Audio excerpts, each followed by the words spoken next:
Por favor, se me está cortando el Zoom de...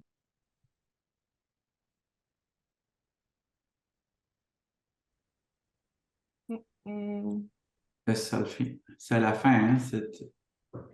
sí, Ouais. Ah, moi, c'était déjà la conclusion. sí.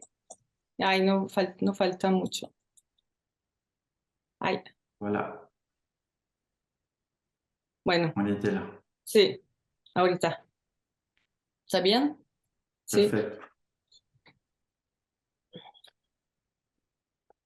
Y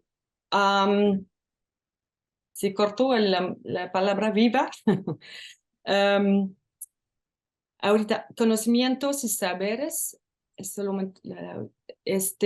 siempre en construcción, diversos, y no hay un camino similar, comparables, siempre es diferente por los grupos.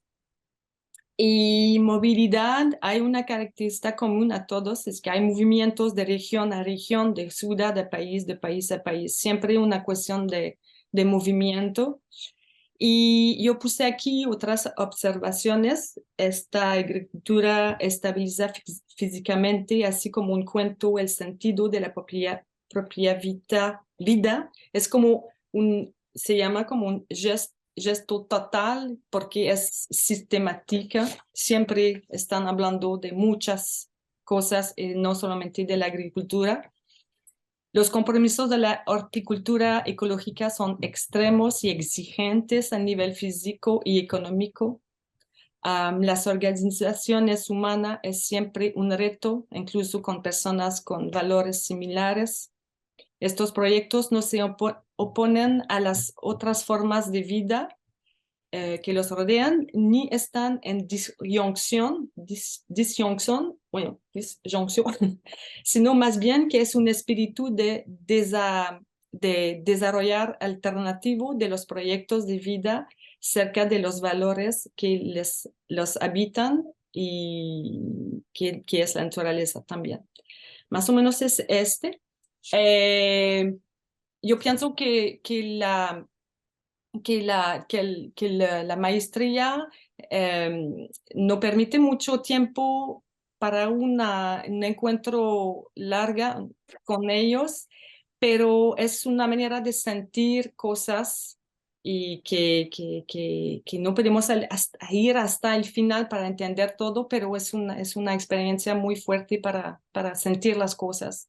Y la etnografía debe enriquecerse más a las aportaciones intelectuales que, no sé si me explico bien, pero debe enriquecerse más y las aportaciones intelectuales deben estar al servicio de esta etnografía. Creo que tengo muchas y no al revés, ¿no?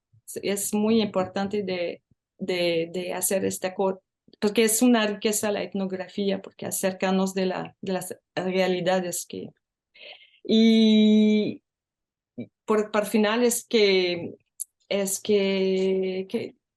solamente yo puse una frase aquí que es como una frase que explica un poquito al final de todo la, el trabajo que hice y como movimientos de transformación pacífica de las relaciones humanas de los vivos, estas iniciativas alternativas se inmiscuyen en las culturas donde se entrelazan varios modos de percepción para constituir mundos que dan rienda suelta a realidades complejas y enmarañadas en una reconfiguración que negocia con el conocimiento del pasado y del futuro, con los mercados económicos modernos.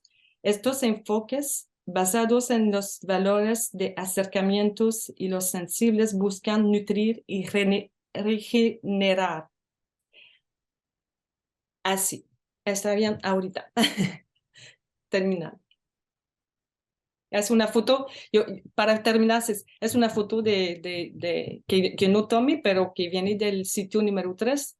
Y termino con el calendario que empezó en agosto Normalmente yo voy a hacer la clasificación en este otoño y el análisis y voy a empezar a escribir en febrero hasta abril 2020, espero. Gracias por su atenciones.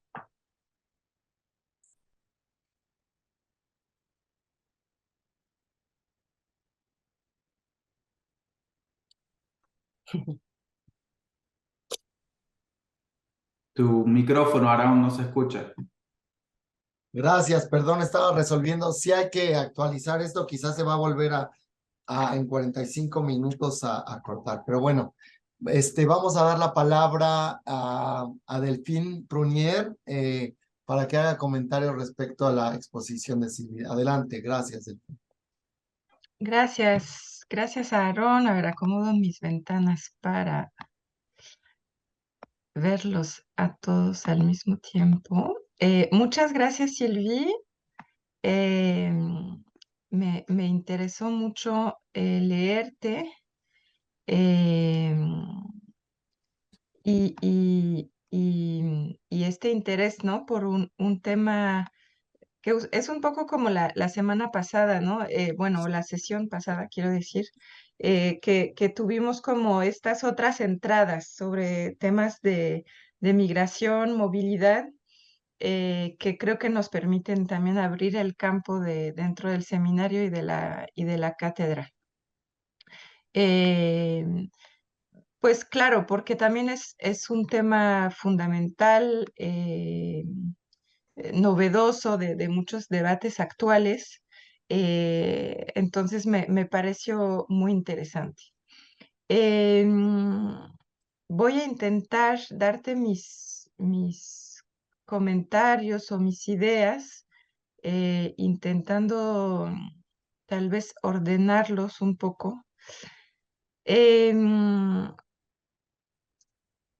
a ver, ¿por dónde partir?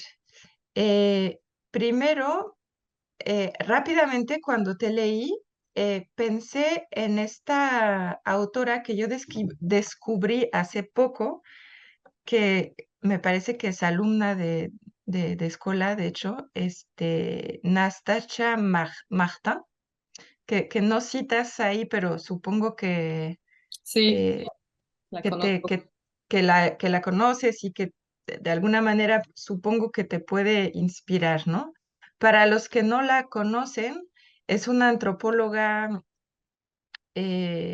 francesa que trabajó, por un lado, en la parte de Alaska, es como especialistas más de poblaciones, grupos étnicos del norte. Primero trabajó en Alaska y después trabajó en la parte de Rusia, el lado oriental de Rusia, ¿no? No me acuerdo ahorita el nombre exacto de la región. Eh, Luego se hizo también en parte famosa porque sufrió un ataque de un oso que la desfiguró de alguna manera, pero ella como que lo retoma en un libro que se llama Croire aux fauves, que sería como creer en les fauves, no sé, Jorge, cómo se... no es los felinos porque puede ser también animales como un oso, ¿no? A los animales salvajes, de alguna manera. ¿Hay una traducción de fauve?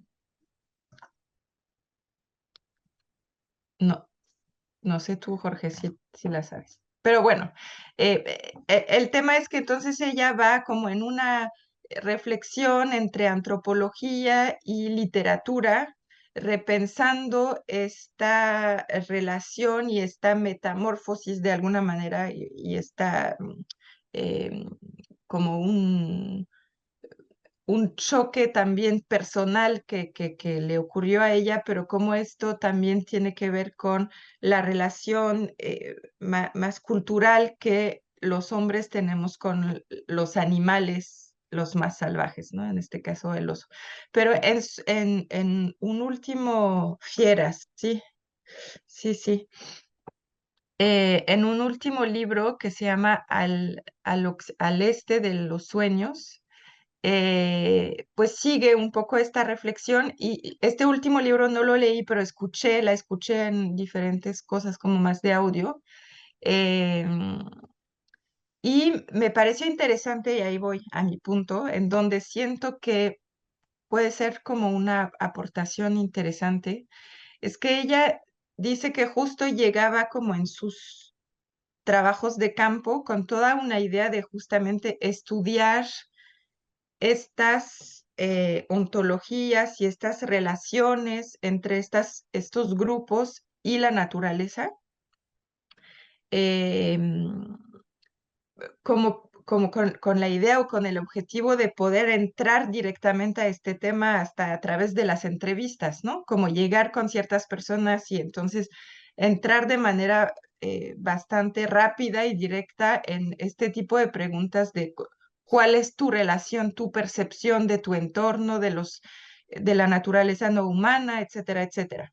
Y ella describe muy bien esta imposibilidad de hacerlo así y que ella, tanto en el contexto de Alaska, en donde había como más bien, creo que una problemática, un contexto más de conservación de la naturaleza y de asistencialismo a las poblaciones locales indígenas, etcétera, en un contexto más capitalista estadounidense.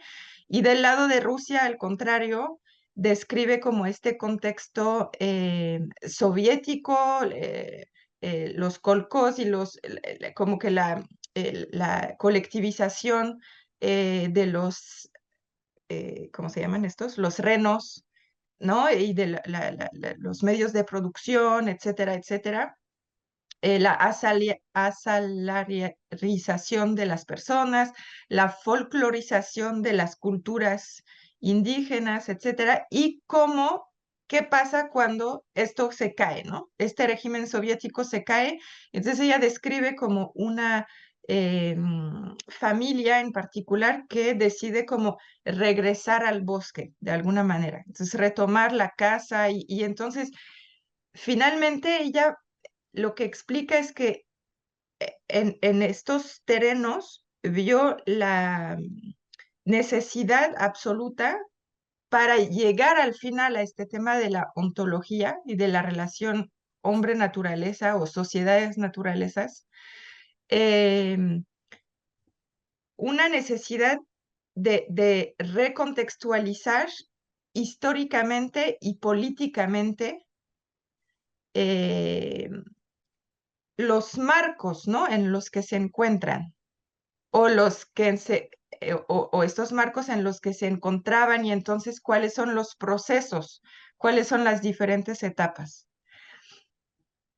Y me pareció interesante y al leerte sentía esto, bueno, claro, con la curiosidad que uno puede tener leyendo un proyecto que todavía ahí en el proyecto que yo pude leer, no vi como toda esta parte que pones ahí al final, pero ya no me dio tiempo de leerlo bien, que ya es como más el contenido de tus entrevistas y tu resultado de trabajo de campo. Pero a mí me daba como mucha curiosidad y siento que tal vez en tu manera de plantear la pregunta de investigación valdría más la pena enfocar en, em, en en contextualizar y en politizar tal vez un poco más, para decirlo así. Por ejemplo, hay un momento en que das este número no lo anoté bien, pero del hecho de que las explotaciones agrícolas, el número de explotaciones agrícolas bajó muchísimo en los años 80 y vamos a suponer que en los 90 y 2000 todavía más. Pero ¿esto qué? Esto al final, ¿qué nos dice y qué te aporta a ti en lo que luego vas a tratar sobre esta relación al mundo? Es decir, yo siento que hace falta aterrizar más y describir también muy concretamente, tal vez yo soy como más materialista en este sentido, pero describir más concretamente contextos agrícolas, capitalistas en esta región del, alrededor de Montreal, de Quebec, y qué pasa con la concentración de las tierras, qué pasa con la concentración de los capitales, Es decir, esta gente que entendemos que tú vas a buscar, estas comunidades agroecologistas, ¿en medio de qué se encuentran? ¿Cuál es el contexto alrededor de ellos? Son una especie eh, de gota en un océano de capitalismo global, supercapitalizado y tecnificado. ¿Frente a qué se están posicionando finalmente, ¿no? Cuando tú mencionas o dejas entender que ahí atrás hay pues una idea de tejer otros tipos de relaciones con el humus, ¿no? Con el humus, no sé, yo tampoco en español sé cómo se dice, pero con la parte vegetal, con las raíces, con la cultura, con la manera de producir, con la manera de alimentarse, pero ¿dónde están planteándose finalmente, ¿no?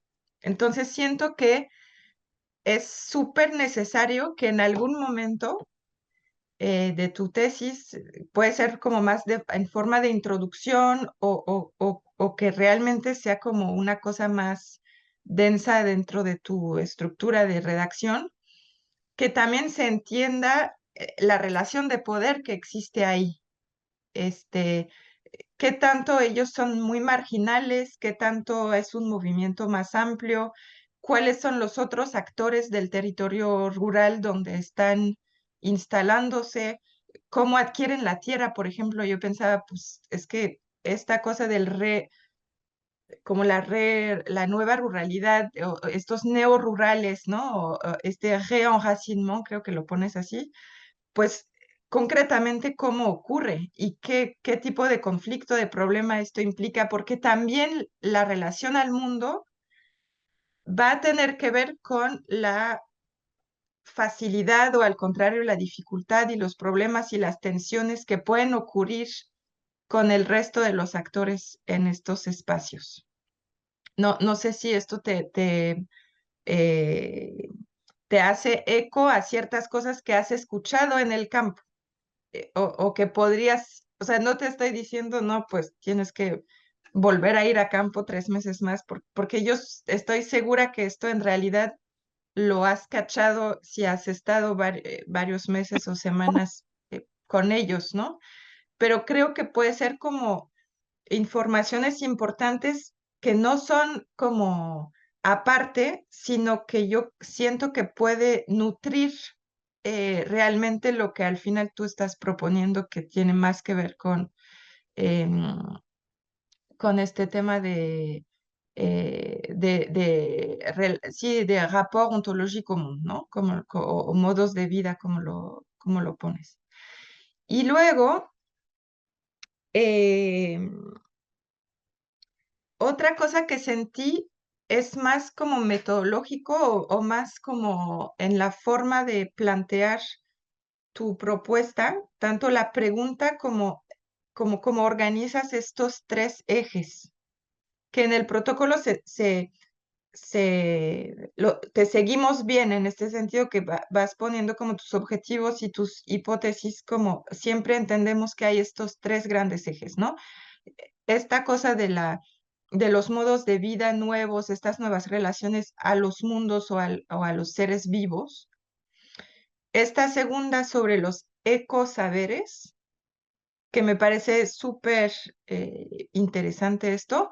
Y luego tu tercer bloque o eje sobre lo que llamas motivaciones y motilidades, ¿no? Y es ahí también además donde podemos vincularlo más con el tema de la movilidad de nuestro seminario. Pero me costó un poco, a ver, ¿dónde está espérame, busco en tu texto ahí, ahí como que yo buscando dónde está la pregunta, ¿no? Como la gran pregunta de investigación. Y en tu texto va así, es punto de interrogación, los agroecologistas, saber si los agroecologistas mantienen nuevas sensibilidades y relaciones ontológicas a los diferentes mundos y a los seres vivos. Pero se me hizo como muy general, como muy, siento que le faltaría como un grado un poquito más preciso en este ángulo de cómo planteas tu pregunta, que nos permita entender cómo estás articulando estos tres ejes que acabo de mencionar. Porque finalmente siento que no vemos muy bien por qué escoges estos tres ejes y no otros. Por ejemplo, yo al escucharte, te lo voy a dar un poco revuelto y no digo para nada que tienes que cubrir todos los elementos, pero quiero decir que siento que hay que entender un poco, como precisar un poco más tu puerta de entrada. Eh, Ahí también viene ya mi deformación geográfica, que tal vez veo como más cosas territoriales, pero por ejemplo pensaba en cuando hablas de de esta cosa de los ecosaberes y de cómo finalmente están eh, generándose y circulando las informaciones, cómo se está desconstruyendo un poco ciertas formas de saber, de técnicas, etcétera, más hegemónicas, más productivistas. Eso me parece súper interesante. Cómo hay cosas que hay un momento que dices, se trata de hacerlo al revés de lo que hemos aprendido. Eh, por ejemplo, ¿cuál es la relación entre una cosa muy local, que es cada caso que tú estás observando, estudiando, y dinámicas mucho más globales? Hasta a través de las redes sociales, de encuentros internacionales, de movimientos altermundistas, de movimientos agroecologistas, etcétera. Y esta famosa movilidad de esta gente por un lado puede ser simplemente pues esta gente que viene de Montreal o de la ciudad y que decide dar este paso, ¿no? De salir y de irse a instalar, pero también cuáles son estas otras movilidades, estos otros movimientos que existen eh, en otras escalas, ¿no? Hasta qué punto una comunidad muy localizada, muy anclada, que reivindica su arraigo a un territorio, etcétera, también viven a través de esta capacidad de agarrar informaciones, capacidades de los otros que vienen, que circulan, estos trabajadores de UF, este, ¿no? Entonces yo siento que ahí, por ejemplo, hay una entrada interesante que te podría permitir, es una idea, o sea, no es algo pero siento que puede haber como formas como de darle más fuerza a tu problemática inicial, porque tal como se formula por ahora en tu protocolo, está como muy, o sea, podríamos hablar de muchas cosas si queremos hablar de nuevas sensibilidades y relaciones. ¿Qué tanto, no? Luego pensaba en todo el tema de la ruralidad, ¿no? De la reconfiguración de las ruralidades que se ha trabajado desde países del sur latinoamericanos en otros contextos. Pero, por ejemplo, yo recuerdo hay trabajos ahora Jorge, tú tal vez lo conoces mejor, un colega también de Sara en España, perdí su nombre, que ha trabajado como el impacto de las migraciones y de los trabajadores jornaleros magrebíes de Europa del Este en zonas rurales muy retiradas de España y qué está pasando ahí, ¿no? Cuando estos nuevos actores llegan a estos territorios, qué nuevos conflictos, qué nuevas tensiones, pero al mismo tiempo pueden llegar con familias y reactivar la escuelita que estaba abandonada, qué sé yo, ¿no? Pero entonces hay como literatura y hay trabajos sobre esto que tal vez también puede ser un ángulo interesante de cómo estos territorios están revolucionados o cambiados simplemente por la presencia y la emergencia de este tipo de proyectos, de discusiones que entran en lugares que yo no conozco, pero podemos imaginar zonas rurales del norte global. eh, yo aquí mismo donde estoy ahora en el fondo de Francia, pues cuando quieren entrar eh, jóvenes educados, urbanos, con ideas de que la agricultura intensiva productivista hay que cambiarla y hay que pasar a otro modelo productivo, hasta social, esto genera muchas cosas y muchos conflictos. Hay muchas relaciones de poder nuevas que entran en estos y que esto participa de la manera de plantear, formular los discursos sobre estas nuevas formas de pensar la relación al mundo, como tú lo pones en tu título. Y luego hay otro tema que nunca mencionas ahí, pero que yo también lo pensé, que tiene que ver con la forma de comer. Es decir, el tema de la alimentación. O sea, ¿qué tanto esto también? Porque siempre sentimos que tu ángulo, pero no sé si me equivoco, está más desde la producción, ¿no? Desde la relación a la tierra, en la manera de producir, de respetar el medio ambiente, el agua, seres vivos, etcétera, pero también que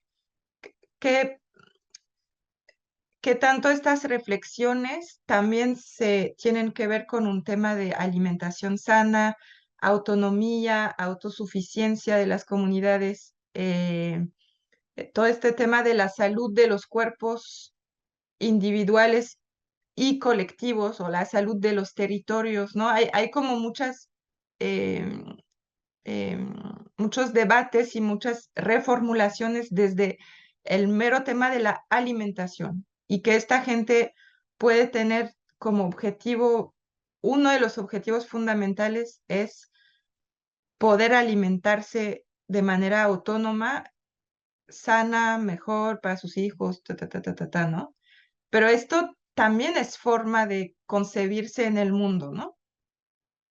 Pensaba que este tema de la alimentación, no sé hasta qué punto tú puedes, de las entrevistas que tienes también, sacarle provecho y que tal vez hay toda una simbología también ahí.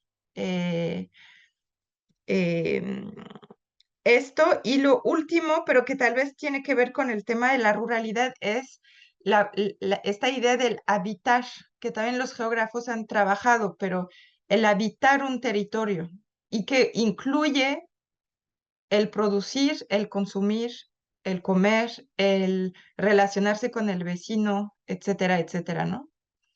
Eh, Te lo digo, tal vez es un poco lluvia de ideas lo que estoy dando y porque también no pretendo como, eh, em, em, no sé, como proponerte cambios estructurales, pero más bien eh, la sensación que yo tuve fue que yo creo que tu protocolo, el que yo leí, como todo protocolo, es como un proceso de ir y venir. Y supongo o pienso que ahora que entiendo, terminaste o estás por terminar la parte del trabajo de campo, me parece que habría como un movimiento de regresar a tu protocolo de alguna manera o a tus grandes preguntas para, a partir de lo que ahora sí captaste, entendiste, viste, el material que lograste recuperar, creo que te puede servir mucho como un esfuerzo por buscar de nuevo como una línea problemática un poco más fuerte o un poco más impactante o no sé cómo decirlo, pero como que tengas una perspectiva que le entra, que nos permite, que sea original también. ¿no? Y además entiendo que es su tesis de maestría, ¿verdad? No es de doctorado.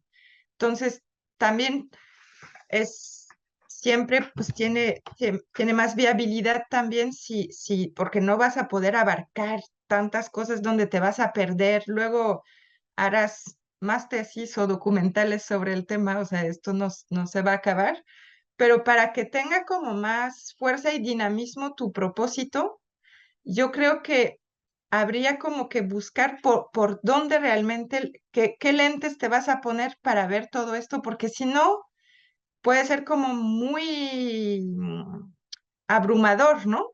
Eh, Todo lo que puede implicar la relación de los seres humanos a su entorno natural.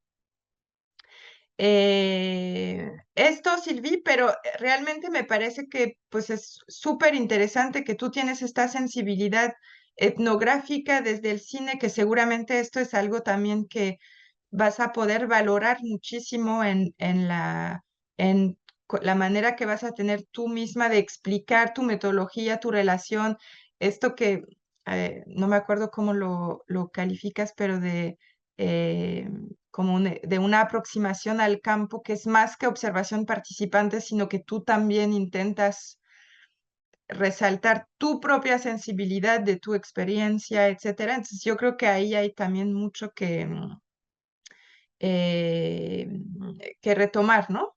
Y que va a enriquecer mucho tu proyecto. Entonces te quiero felicitar y ahí estamos súper pendientes de tus próximos resultados, que seguramente van a ser interesantes. Gracias, Delfín.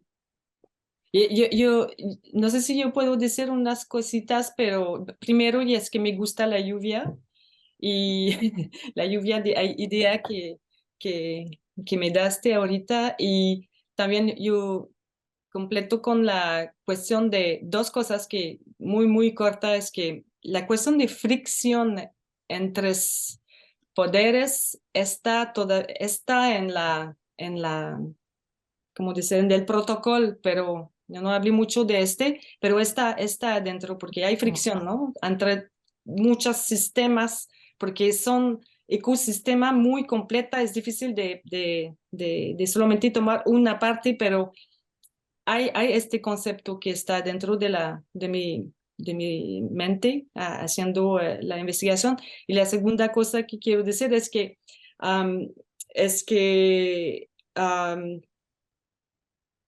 bueno, es que voy a hacer reflexiones sobre todo las cosas que dijiste. Gracias por eso. Yo pienso también que hay muchas partes que no está, ¿cómo se dice en español? Encarné, es como encarnada en una entrada muy fuerte que yo pienso que la lluvia, no la lluvia, pero el río va a estar muy fuerte cuando va a abrir la buena puerta y que todo va a estar como juntos, ¿no? Porque ahorita Sí, yo siento también que está un poquito como un éparpillé y que no está como enchevêtré sí. y no es, creo que la etapa no estoy todavía a esta etapa. Muchas gracias por tus comentarios. Entonces Ay, voy a proceder a leer las semblanzas de María Isabel y Ricardo Berján y Jorge Pantaleón, quienes van a comentar el trabajo y la investigación de María Isabel. María Isabel Sánchez. Melchor Sánchez es estudiante del quinto semestre del doctorado en Ciencias Políticas y Sociales de la UNAM, con orientación en Relaciones Internacionales, maestra en Estudios México-Estados Unidos, egresada del posgrado en Ciencias Políticas y Sociales por la UNAM de 2016 a 2018 y es licenciada en Ciencias de la Comunicación, egresada de la misma UNAM. Experiencia profesional, pues en medios de comunicación como editora de la sección Negocios de Milenio y columnista y colaboradora de la revista Expansión y Mundo Ejecutivo y comentarista también en W Radio y Noticias Monterrey y Barrio de Opinión de TV Azteca.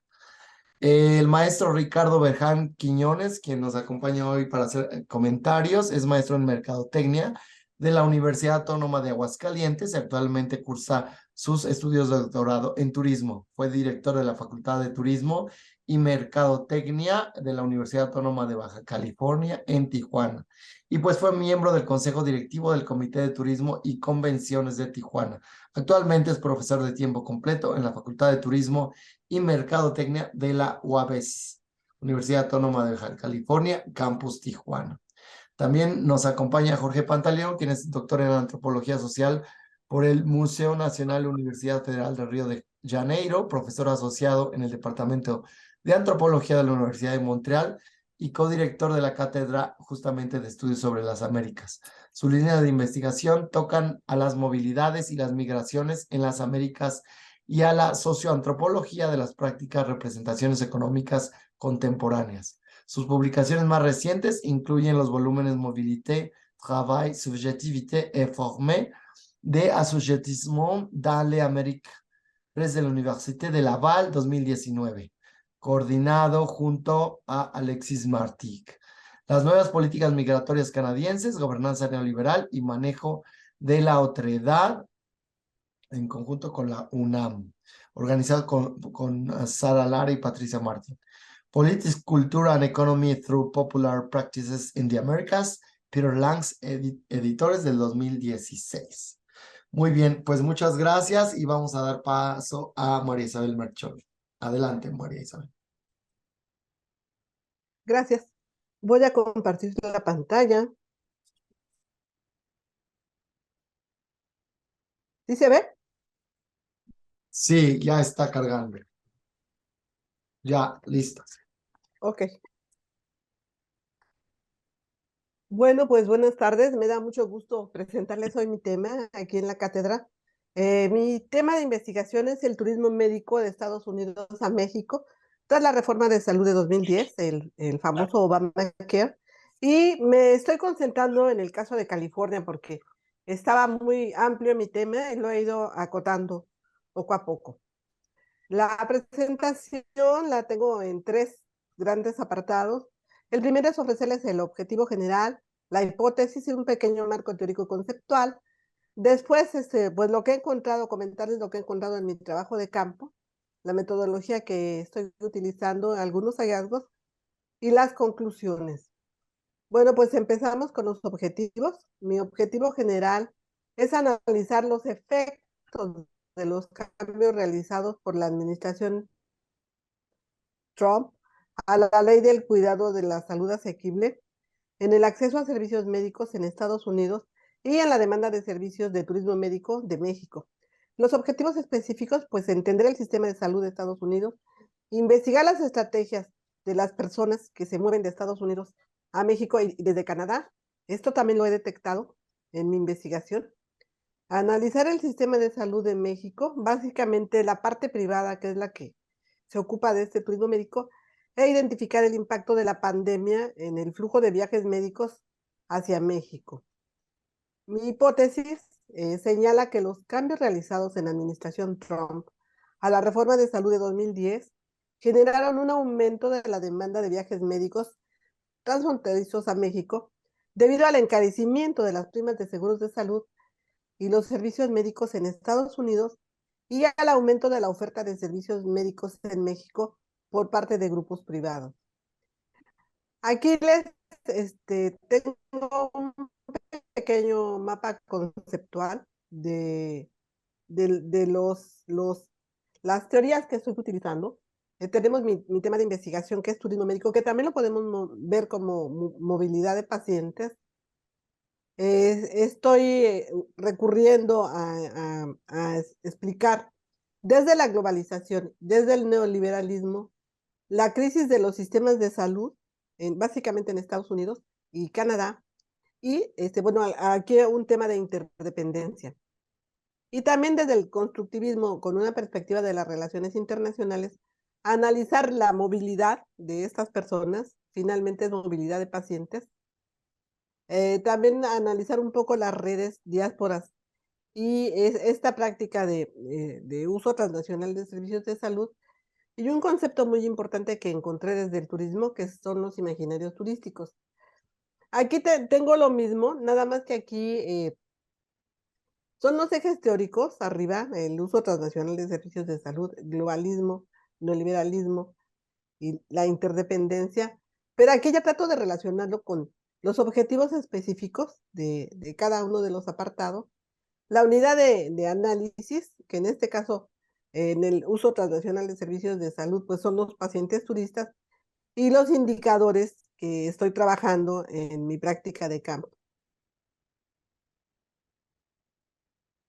Bueno, pues antes que nada, sí, hay que entender que esta crisis de los sistemas de salud es mundial, es global, y básicamente se debe al desmantelamiento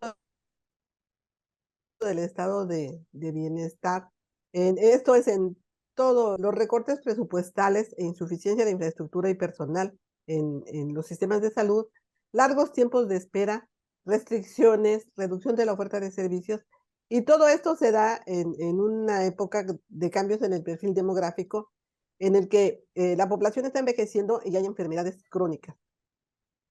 Y de alguna manera, los autores señalan que el turismo médico ha sido una especie de solución a toda esta problemática.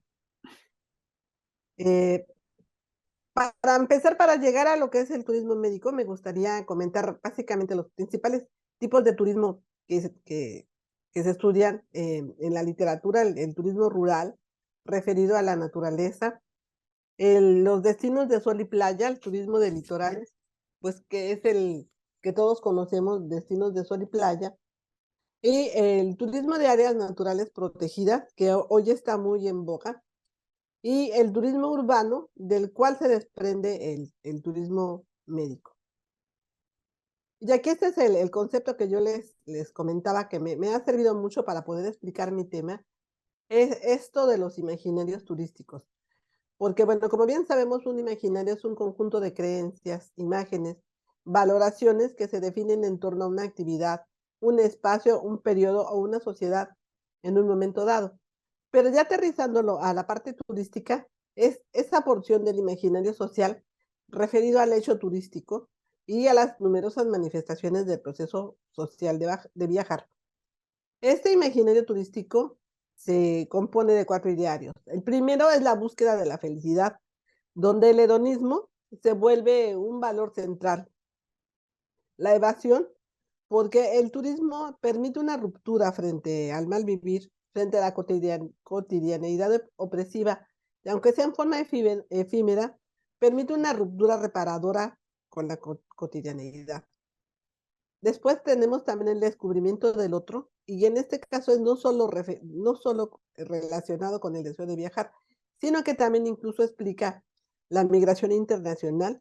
Y este es un ejemplo muy claro cuando a finales del siglo XVIII, principios del XIX, pues la gente trataba de moverse de Europa hacia Nueva York, y Nueva York se convirtió en la capital mundial, ¿no? Rebasó incluso en población a las capitales europeas. Y el cuarto punto, el regreso a la naturaleza. Esto es reconectarse con estos temas de salud y vida y adecuar las vacaciones al mar, el sol y la naturaleza. Llegamos así a la primera construcción de qué es el turismo médico.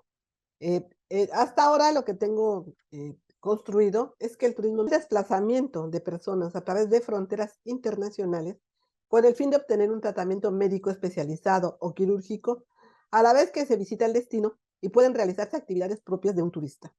Y aquí encontré, digamos que esta segmentación de lo que es turismo de salud y turismo médico, empezando por el turismo de salud o bienestar, porque cada uno de estos tiene su muy particular, digamos que, rama para estudiar y también de negocios.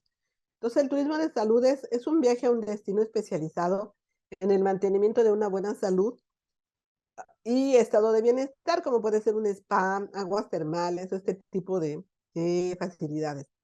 El turismo médico quirúrgico se refiere a pacientes que viajan expresamente a un destino para someterse a un procedimiento quirúrgico llegan, se internan directamente en un hospital o bien se operan en forma ambulatoria y regresan a su destino.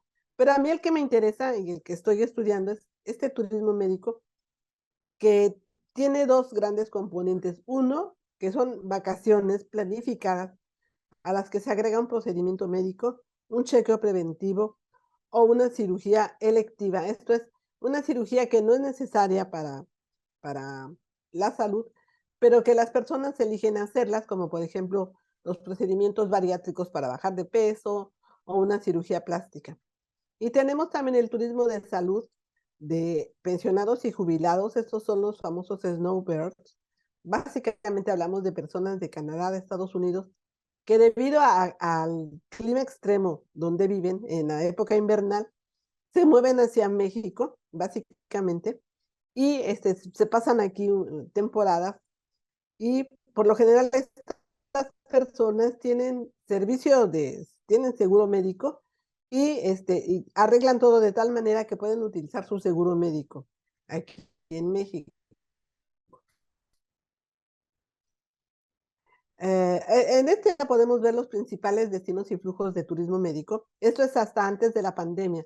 Esto se ha modificado un poco, falta estudiar más, pero como el de las personas de alto poder adquisitivo de los países del sur que se iban a atender a Houston, por ejemplo, a la clínica de los hermanos Mayo en Estados Unidos, o bien personas de Canadá que ante los largos tiempos de espera también pues se mueven a Estados Unidos. Sin embargo, ahora lo que predomina es un flujo de norte a sur, donde las personas que viven en países desarrollados viajan hacia el sur, hacia México, básicamente, también a Centroamérica, países como Costa Rica, Colombia, incluso Brasil, incluso Cuba, para buscar atenderse. En Europa, España es el mercado más desarrollado. Ay, perdón.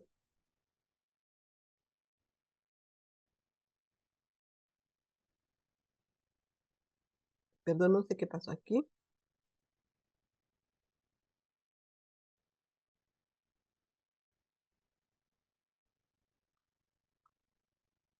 Me salí de mi pantalla.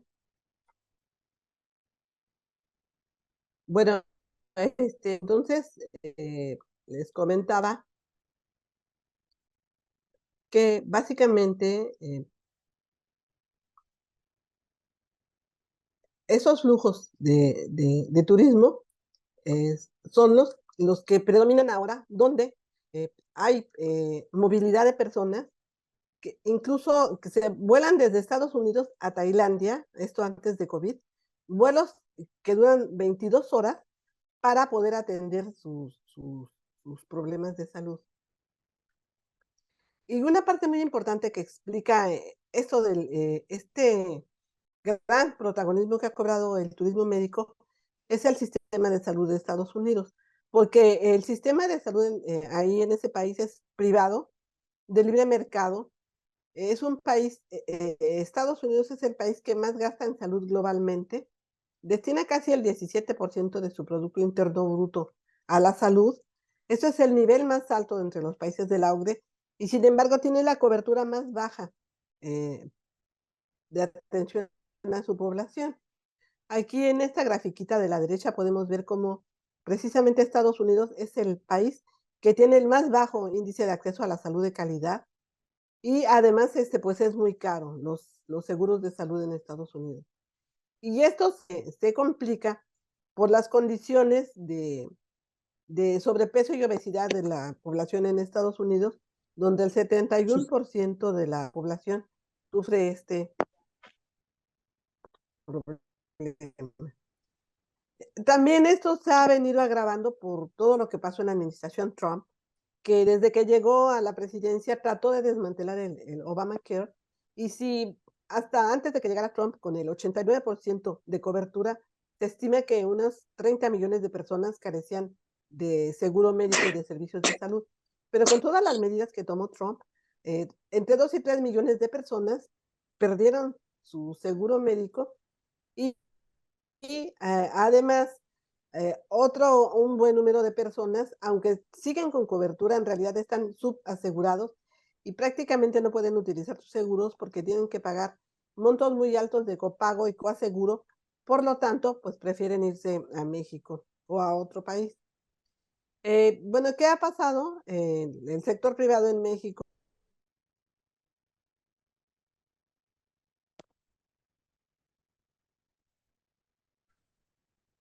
ha construido una gran infraestructura de salud. Dejaste de compartir, te sacó. Sí, María. no sé qué está pasando. Si quieres, apaga tu cámara. Si ves que de repente me saca, voy a apagar mi cámara porque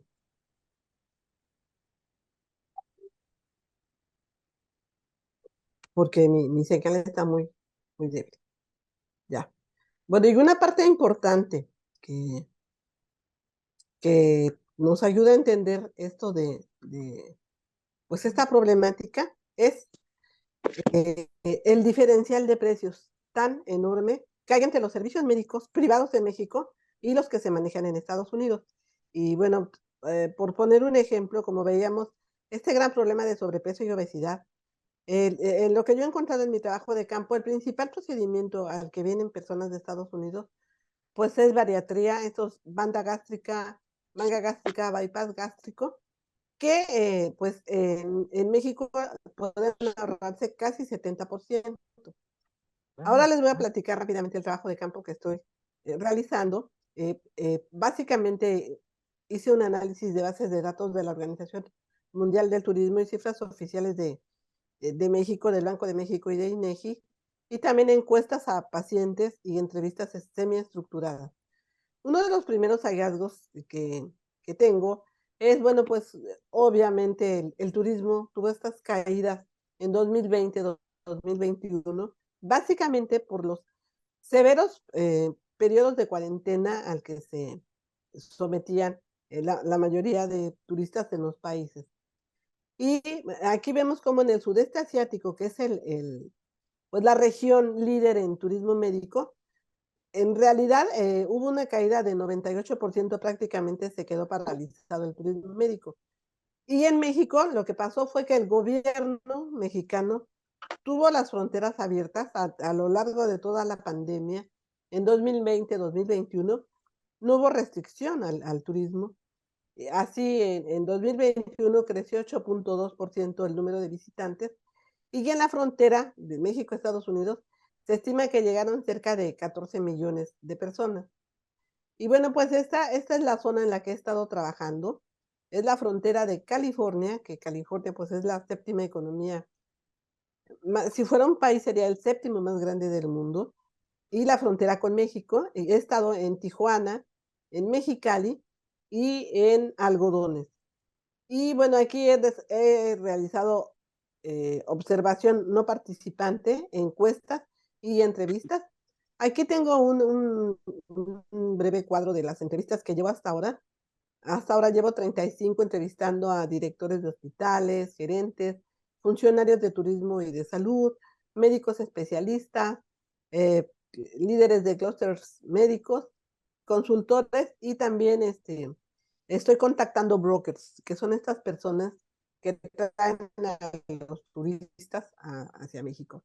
Bueno, lo principal que he encontrado es que a diferencia de lo hallado en la bibliografía, es que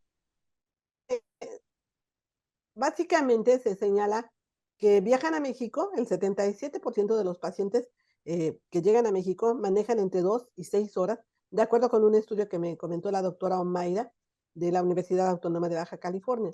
Pero lo que yo he encontrado en mis encuestas es que hay personas que viajan desde más lejos, desde Nebraska, desde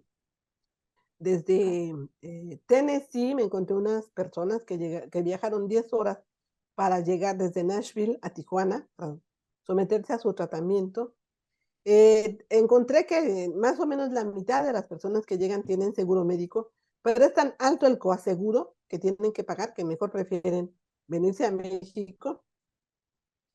Y la principal razón de acudir a Tijuana y Algodones es el precio más bajo y todos utilizan la infraestructura turística con estancias en hotel de hasta 7 días.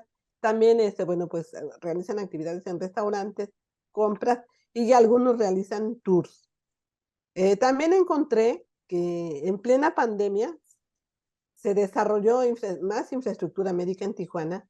Aquí está la Torre Médica de CIMSA, que es una empresa muy interesante, de una empresa mexicana que vende seguros a trabajadores de Estados Unidos y que atiende a cerca de 1 millón de personas al año, y el 10% de sus pacientes son anglo. O sea, si bien la mayoría son de ascendencia mexicana o hispana, pero el 10% de sus pacientes son anglo.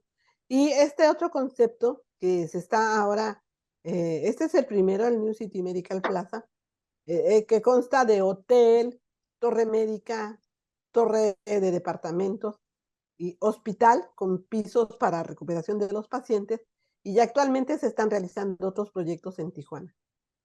Aquí algunos de los médicos que entrevisté, el director del Hospital del Carmen, que me comentaba cómo se dispararon los costos con COVID, la doctora Ilse Flores, ella es anestesióloga, y me decía que a veces siente que está en una línea de producción, como si fuera una maquila, está una cirugía tras otra, una tras otra. Y el doctor Vida Montes, que justamente me decía que va a abrir un turno nocturno de cirugías ante la gran demanda que tiene. Bueno, otros hallazgos en este poblado, Los Algodones, que tiene frontera con California y Arizona. Del otro lado de la garita, Yuma está a unos 15 minutos. Entonces las personas dejan su carro del lado americano, se cruzan caminando y como pueden ver aquí, este es el muro. A unos pasos están los consultorios médicos. Y lo que me reportan los médicos es que el flujo de turistas que llegan a atenderse, básicamente servicios dentales, pues ya se recuperó los niveles previos a COVID, e incluso están llegando pacientes de otros países que antes no venían a México, como de Bélgica, Turquía e Italia. Aquí tenemos a 2 de los entrevistados, el doctor Magaña, que es fundador de Algodones, llegó hace 25 años, y una de las doctoras más jóvenes que encontré que acaba de llegar a Algodones. Las conclusiones. Bueno, pues una primera conclusión que tengo es que México ha logrado construir un imaginario turístico de turismo médico, con hospitales de alto nivel en Tijuana básicamente, donde hay un flujo constante y muy importante de pacientes, desde medicina general, consultas, hasta alta especialidad y cirugía, donde los empleados de empresas estadounidenses con seguro médico en otro país optan por Tijuana. Y también, bueno, aunque eso no lo toqué, pero sí para tener un punto de comparación. En Cancún también hay el Hospital Galenia, que se dedica básicamente a atender pacientes extranjeros. Y bueno, las conclusiones,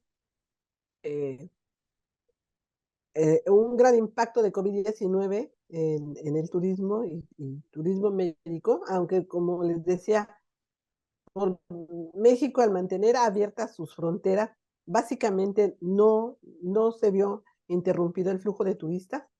También surgieron otros fenómenos como el turismo de vacunas, que aunque no me dio tiempo de abordarlo, pero es importante mencionarlo, hubo un efecto catastrófico en los principales destinos turísticos de turismo médico de Asia. Se espera un reordenamiento del sector de turismo global y de los viajes médicos transfronterizos en los próximos 5 a 7 años. Y bueno, México, gracias a esa estrategia diferenciada, está captando más mercado. Hay una gran oportunidad para aprovechar este cambio de los flujos tras COVID, pero hay grandes problemas. Los inhibidores que yo detecté, que les pregunté a mis entrevistados, básicamente el problema de la inseguridad. De hecho, bueno, ya no se los comenté en las diapositivas, pero hay mucha desconfianza de los turistas. Me ha costado mucho trabajo hacer las encuestas porque los pacientes tienen la instrucción de sus médicos de no hablar con nadie por la inseguridad. Otro gran problema es la certificación, porque en México solo 8 hospitales tienen la certificación de la Joint Commission Internacional, y en Tailandia, que es un país pues más pequeño, hay 68 hospitales certificados. También hay problemas con el marco legal. Hay un gran problema con las certificaciones porque no hay un criterio homogéneo de cómo se certifican los médicos que reciben a estos pacientes extranjeros y también en la estructura de negocios, donde están todos muy aislados, así cada empresa realiza su mercadotecnia, su promoción, pero están aislados, trabajan como islas y eso no permite que se pueda construir, por ejemplo, la marca México como país de destino turismo. Y también, bueno, Estados Unidos, lo que sí se espera es que siga siendo el mayor demandante de turismo médico, y pues esto depende de cómo evolucionará la política de salud del presidente Biden, y pues después de hacer un balance ahora de las elecciones. Hasta aquí mi presentación, dejo de compartir y pues espero los comentarios. Gracias, Marisabel. Vamos a dar la palabra a Ricardo, por favor. Gracias, Ricardo, por estar aquí, por aceptar la invitación. Adelante.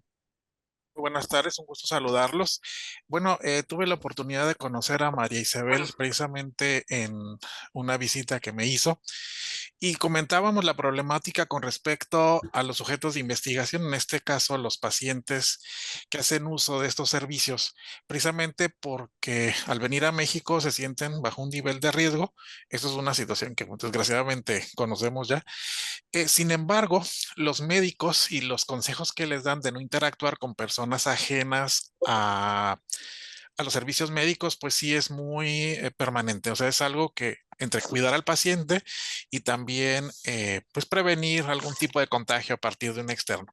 Entonces, en ese sentido, yo le comentaba a María Isabel que era bastante complejo realizar una encuesta, una entrevista con estos sujetos de investigación y que buscara otras alternativas de información. Por lo que veo, pues se ha ido con los empresarios, con los directores de los hospitales relevantes y a partir de eso yo creo que puede generar un buen de información desde esta perspectiva.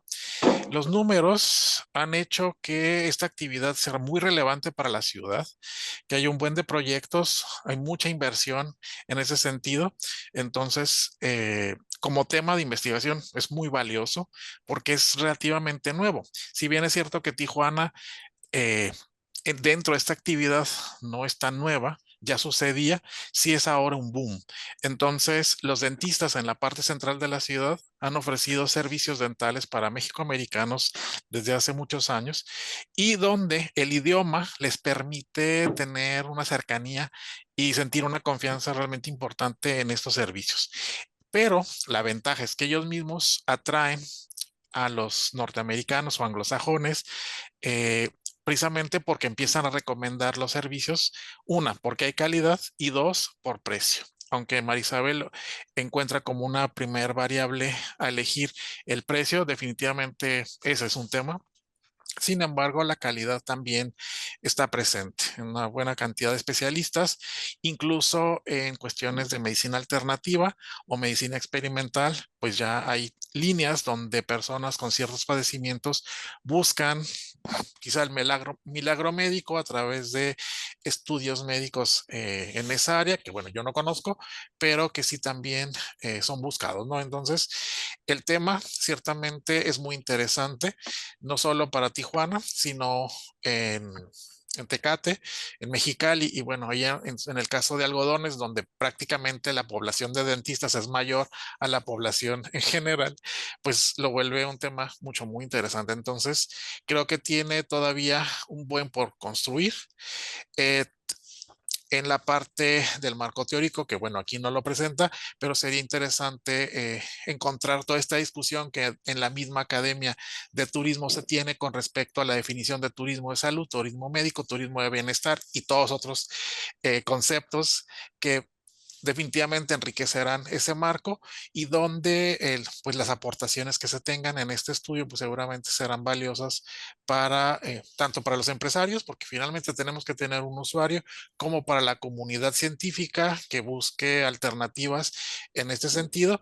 Y también un punto importante, el turismo médico no solo es transfronterizo y él lo ha estado manejando así, sino que dentro del mismo país hay personas que buscan estas alternativas porque se concentran cirujanos especializados y bueno, eso los vuelve de alguna manera famosos, ¿no? Entonces, pues ojalá que sigas encontrando, porque la parte de campo por eso es interesante, porque hay que ver las realidades con las ópticas locales y bueno, en esta parte te felicito mucho, María Isabel.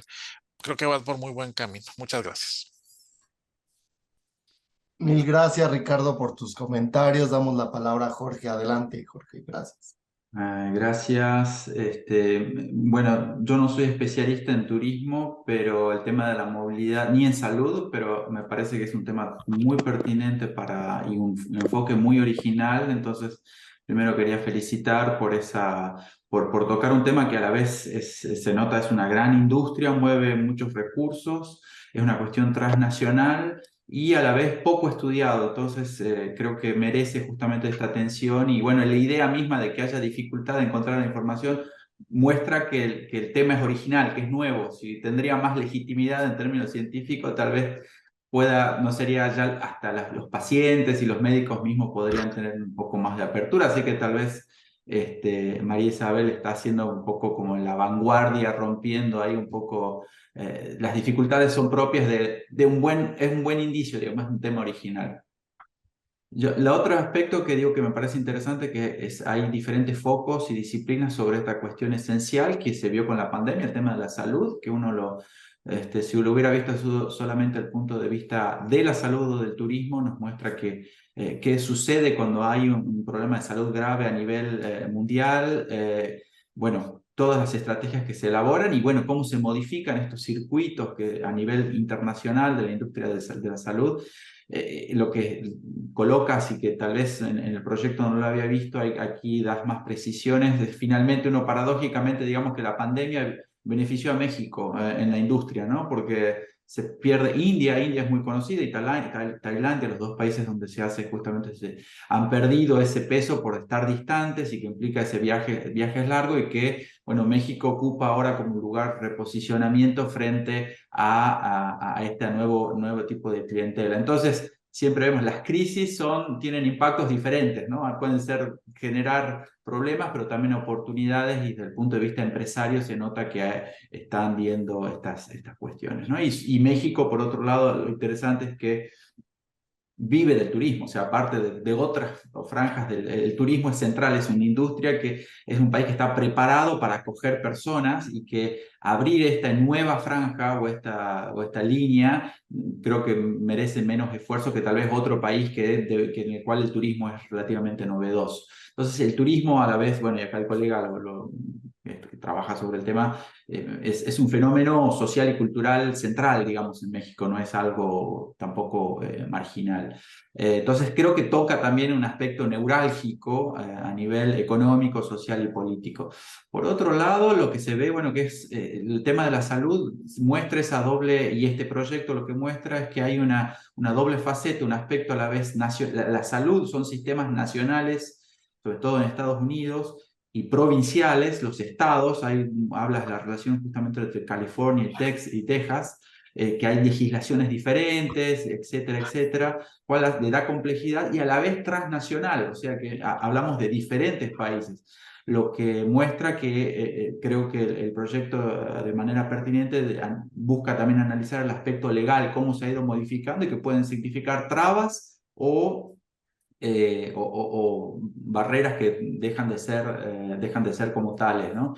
El caso, mi pregunta era, leyendo el proyecto, y que creo que ya las has respondido, entre otras cosas, era de que, bueno, me parecía, ¿cuál era el objetivo de comparar California y Texas? Y me parecía, creo que estaba como tácito, pero me parece que en uno que California se facilita, hay un aspecto legal, la ley estadual de California facilitaría de mayor manera el flujo y el uso justamente del sistema de salud de México, de las compañías privadas, las aseguradoras, mientras que en Texas está un poco más restringido. Creo que es una buena hipótesis, pero también me parecería como que bastante amplio, o sea, si es sobre todo una tesis de maestría, uno sabe que tiene el tiempo corto y que es ya un tema muy amplio ahora que te hayas centrado en California, creo que me parece una respuesta un poco a esa pregunta que yo le había hecho de manera anticipada, ¿no? Ahora, el otro punto que me llama la atención y que nos interpela también es la cuestión del sistema, los sistemas de salud, que también no son lineales, nos muestran, estas estrategias y estos flujos nos muestran, por un lado, que hay pandemias, que dejan de haber pandemias, que movimientos políticos, el Obamacare, que deja de ser, que finalmente el Obamacare sería como... para decirlo de manera un poco en términos diplomáticos, cuando habría gobiernos demócratas serían no necesariamente buenos para la industria mexicana de la salud, porque implica más proteccionismo y de alguna manera una expansión de servicios para las personas, ¿no? Digo de manera muy mecánica. En cambio, cuando hay gobiernos republicanos y que busquen justamente restringir esos aparatos de manera más expansiva, generaría más beneficios para México porque, bueno, la gente busca estrategias fuera del país y porque resultan muy costosas para los ciudadanos estadounidenses. Pero, digamos, más allá de estas variantes o correlaciones mecánicas, lo que quería señalar es que esta idea del turismo médico nos hace reflexionar sobre los vaivenes y las oscilaciones respecto a la industria de la salud en todos los países, ¿no? Y que son muy sensibles porque es la vida de uno que está dependiendo, ¿no? Y como, sobre todo en Estados Unidos, que viene una tradición y que lo dice el proyecto, de que la salud es algo que requiere coberturas privadas, ¿no? Y que está ligada a la capacidad de adquisición de la persona y del tipo de trabajo que se tenga y la calidad del servicio que se ofrezca. Y eso tiene un costo privado que lo asume las aseguradoras y los empleadores y sobre todo los ciudadanos, ¿no? Entonces, cómo eso también genera estrategias particulares, sobre todo en las zonas fronterizas, ¿no? Que ahí donde se ve esa posibilidad de una movilidad que no sea costosa, aunque lo que muestras aquí hay gente de Nashville, que no es solamente la gente de la frontera, sino que a cada vez es tan costosa la salud que la gente puede hacer viajes largos, asumiendo otro tipo de costos también, pero que incluso lo puedan entrar en el cálculo y decir, bueno, prefiero hacer un viaje largo que pagar el coseguro del 50%, ¿no? Entonces... Ahora, el otro punto me parece importante, como comentario general, yo creo que el sistema de salud entendido desde el punto de vista también político, diplomático, internacional, pero también en el efecto de la calidad de vida de las personas y sobre todo en términos de procesos de ciudadanía, lo que diríamos ciudadanía efectiva. El hecho de uno puede ser ciudadano, tener el pasaporte, los papeles, pero no tener un acceso al sistema de salud hace una jerarquización de tipos de ciudadanos, o sea, personas que no pueden acceder, es casi como un ciudadano de segunda o de tercera calidad, ¿no? Entonces, ¿qué tipo de estrategias se elaboran frente a eso? Sea la resignación, o sea, como la población de origen hispánico, que ya tiene una relación, digamos, histórica con el país vecino, con México, que ya tienen flujos de viajes para atenderse de este modo. Creo que, de alguna manera, lo interesante en este caso es que esta población que tradicionalmente se atendía en México, pasa a ser como un modelo a seguir para otro tipo de población que antes no lo utilizaba, pero cuestiones de este tipo de pérdida de calidad en términos de acceso a la salud pasan a seguir estos modelos de movilidad y de turismo. Entonces creo que ahí nos lleva a otro tipo de discusión sobre cómo los sistemas de salud nos permiten entender también la calidad de vida y tipos de ciudadanía que existen y formas uno, como digo, puede ser ciudadano, pero no tener casi no ser considerarse estadounidense porque no tiene acceso a la salud, ¿no? Entonces ahí nos interpela sobre esta cuestión. Ahora, rápidamente, esto es un comentario global. La pregunta que tengo en términos metodológicos son sobre todo en la unidad de análisis. No estaba muy convencido cuando mencionas la división entre residentes por un lado y por otro lado ciudadanos. Yo digo, ¿en qué medida el Estado legal impacta en las formas y los costos de tratamiento? No sé, yo creo que la pregunta que me hacía leyéndote, si no se trataría más bien de distinguir entre aquellos que tienen ascendencia mexicana y los que no la tienen, o sea, es solamente o diferentes tipos de factores, ¿no? Por un lado, eso con respecto a la unidad de análisis, o sea, ¿en qué medida residentes ciudadanos marca una diferencia? Ahí lo colocas como dos poblaciones distintas. Yo creo que más bien hay una población que tradicionalmente ha usado ese tipo de servicio y otra que se está sumando. Entonces, ¿por qué es importante? Digo, porque variará el sentido, no solamente en términos de costos, sino que, como tú lo mencionas, los capitales son diferentes, los capitales sociales, el conocimiento, la lengua, la información, pero también el sentido que se le da para tal vez algunas personas más turismo, turismo como ir a un lugar desconocido, que a otro que tiene su familia en México, que es casi una visita familiar, ¿no? La percepción, y ahí vamos a la cuestión de las discusiones sobre qué tipo de turismo. Yo creo que una manera de responderla es justamente entendiendo la población que las usa. Va a variárselo según el tipo de población y el tipo también los actores, los empresarios tendrán una perspectiva, el gobierno tendrá otra, y los usuarios, los clientes, las personas, según el modelo y los perfiles, tendrán también diferentes nociones de que si es turismo, si es viaje, si es ver la familia, si es diaspórico, si es algo exótico o si es algo necesario, ¿no? Entonces ahí me parece que el campo que estás haciendo creo que te pueden dar pistas un poco de si vas a hacer una tipología de usuarios y de la percepción que se tenga según esos perfiles capitales, características sociales, pero también cómo definen ellos si es turismo o no, qué tipo de turismo.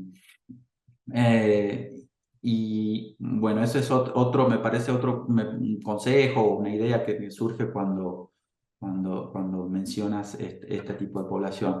Ahora, cuando hablas ya de los objetivos generales, dice analizar la situación de algunos ciudadanos de Texas y California. Y yo diría, bueno, algunos ciudadanos es un poco ambiguo, un poco grande.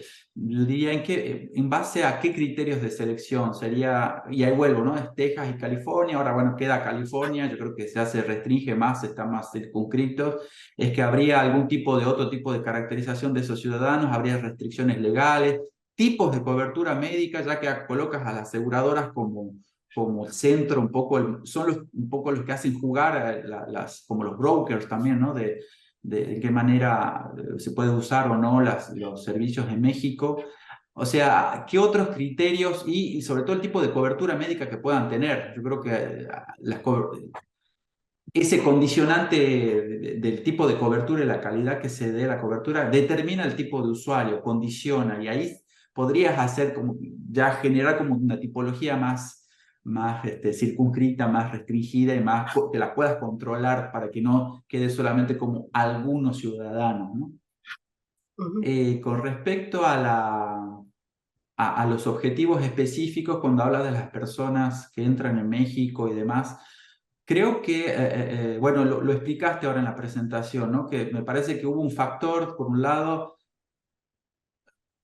hay un proceso un factor de inmovilidad que hace que el COVID hace que se parece en principio, la pregunta mía ahora la respondiste, no, y ahora uno entiende por qué también el gobierno de México dejó abierto las fronteras en la época del COVID. El turismo volvemos, es esencial, no es para juzgar acá políticamente, pero uno entiende el peso económico y específicamente para ese tipo de tratamiento, para ese tipo de turismo médico, en el cual, bueno, hay muchos más recursos que se invierten, y que, entonces, paradójicamente, lo que en el mundo parecía que había un proceso de inmovilización, en el caso en la frontera, en ese sector de salud, en la frontera Estados Unidos-México, se ha mantenido el flujo, ¿no? Durante el proceso de COVID. Mientras que, por otro lado, las políticas también de Trump contra el Obamacare ha generado, es una forma de acelerar el desplazamiento, ¿no? Entonces, creo que en tu hipótesis de trabajo solamente figura lo de Trump, pero no figura solamente lo del COVID. Yo creo que habría que pensar lo del COVID, pero sobre todo el post-COVID, lo que estás diciendo ahora en el proyecto, ¿no? El post-COVID implica que hubo una reorganización de circuitos de salud a nivel mundial y que México está siendo en principio, o esa zona está siendo beneficiada, ¿no? Entonces, ha cambiado mucho en 2 años, 3 años, no solamente por Trump. En tu hipótesis está como Trump es como dices, la variable independiente, es el motor que genera. Yo creo que también hay otro factor fundamental, es el COVID y el reposicionamiento político y territorial y geopolítico de la salud y en el cual México se está ahí colocando de otro modo, ¿no? Entonces, y finalmente, con respecto a la hipótesis, yo creo que se podría pensar también, digamos, tu hipótesis está muy interesante, pero creo que dice, la hipótesis parte de considerar los cambios realizados. Hay como que una idea cuantitativa. Se ha acelerado, hay más población que va a México entre otros, por ese factor expulsivo, digamos, del sistema de salud de Trump. Y mostrando todo el trabajo que estás haciendo y viendo la idea que estás charlando con personas, haciendo entrevistas, además, me parece que no solamente debería ser, ya tu trabajo creo que está sobrepasando solamente esa hipótesis cuantitativa, es decir, que hay más que antes, o sea, el sistema de salud recibe más gente que antes. Creo que lo que se ve es que hay y podrías hacer, yo creo, lo que estás haciendo también, una tipología de usuarios del sistema de salud. O sea, la hipótesis no debería centrarse solamente en la dimensión cuantitativa de la demanda, o sea, que hay más demandas post-reforma de Trump, sino en la diversificación de esa demanda conforme a los tipos de usuarios o clases de grupos de personas que detienen o carecen de determinados tipos de capitales sociales, como la documentación legal y otros. Y un aspecto fundamental, que es un poco el eje de tu tema, también es la salud. Hay diferentes tipos de tratamiento y diferentes tipos de enfermedad. Eso hace que una diversificación de la demanda. Los muestra muy claro y yo creo que ahí estás dando, en tu exposición fuiste muy clara. Hay diferentes tipos de tratamiento. La cuestión del tratamiento bypass, el aspecto gastroenterológico y la cuestión dentista parece que son las estrellas un poco de ese mundo, y otro tipo de tratamiento que se hace menor. Entonces, creo que tu tipología podría ser no solamente por las características sociales, sino también el tipo de usuario que busca eso, ¿no? Ese tipo de tratamiento. Entonces, digamos, las enfermedades también podríamos hacer tipologías de las personas a partir de las enfermedades que tienen, ¿no? Y creo que, porque es tu tema, está en el corazón y eso implica, si uno hace una tipología de la demanda, que se ha diversificado la demanda también, y no solamente se ha aumentado la demanda, bueno, ¿cómo se está tratando eso, no? ¿Cómo hay más dentistas? No solamente hay más dentistas, hay otro tipo de, no sé, la cuestión oftalmológica, la cuestión del cáncer, no sé, sobre todo las enfermedades crónicas, ¿no? Pensando en la durabilidad, las urgencias por un lado, y por otro las enfermedades crónicas que son costosas y que, bueno, uno sabe que entonces, ahí creo que muestras unas estadísticas que son muy interesantes, pero yo diría las trataría con más cuidado para ver el aspecto cualitativo y no solamente cuantitativo de la demanda. Y bueno, después puedo sugerirte un par de bibliografías interesantes también sobre el tema de cómo las estrategias de salud de las personas indocumentadas que pueden o no, o en situación de riesgo ya no pueden volver a México. Pero bueno, mis felicitaciones, un trabajo muy original, que promete mucho, y que bueno, mis comentarios fueron, perdón que me extendí un poco, abundantes, porque me llamó la atención, me puso así, me despertó muchas preguntas y me interpeló mis temas también sobre las movilidades. Muchas gracias. Muchas gracias, Jorge. Pues yo creo que por el tiempo damos por concluida esta sesión. Nos vamos a ver, la sesión continúa el año que entra, los seminarios. Y nada más, si Silvi y Joaquín pueden estar unos minutos para comentar algunas cosas sobre las cápsulas, y que Jorge nos aguantes tantito para no salir del Zoom, se los voy a agradecer. Pues muchas gracias, Ricardo. Gracias por estar de invitado el día de hoy. Gracias por tus comentarios y bueno. Con mucho gusto. Muy buenas tardes. Hasta luego. Gracias. Hasta luego. Gracias.